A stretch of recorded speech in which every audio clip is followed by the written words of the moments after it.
রব্বুল আলামিনের নবীজি বলেছে, জালেম ব্যক্তিকে আল্লাহ পাক এই দুনিয়াতে অপমানিত না করে, লাঞ্ছিত না করে তিনি মৃত্যু দিবেন না। এর বাস্তব প্রমাণ তো নমরুদ ফিরাউন আছেই।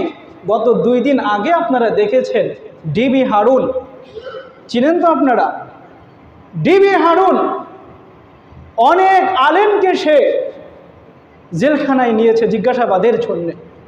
আপনারা অবাক হবেন, আমাদের বড় ভাই মাওলানা রফিকুল ইসলাম মাদানী যখন তাকে জেলখানায় বন্দি করা হলো, তার সাথে এই ডিবি হারুন কি পরিমাণ জঘন্যতম অপরাধ করেছিল, ফেসবুকে ঢোকার পরে আপনারা রফিকুল ইসলাম মাদানীর পোস্টটা একটু পড়ে দেখবেন।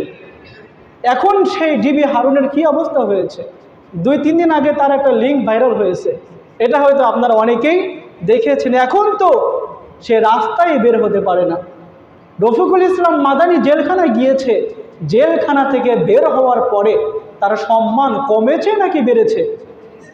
আগে যদি তার মাহফিলে লোকজন হতো 10,000, এখন তার মাহফিলে লোকজন হয় 1.5 লক্ষ। আলী হাসান উসামা ভাই জেলখানায় যাওয়ার আগে তার মাহফিলে যদি লোক হতো 20,000, এখন তার মাহফিলে লোকজন হয় 2 লক্ষ অথবা 3 লক্ষ।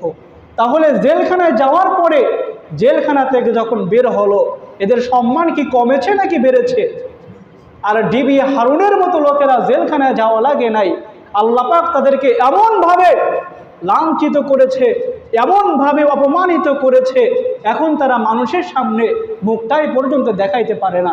কারণ নবীজির এই হাদিস, জুলুম করে কখনোই কেউ এই পৃথিবীতে টিকে থাকতে পারে নাই।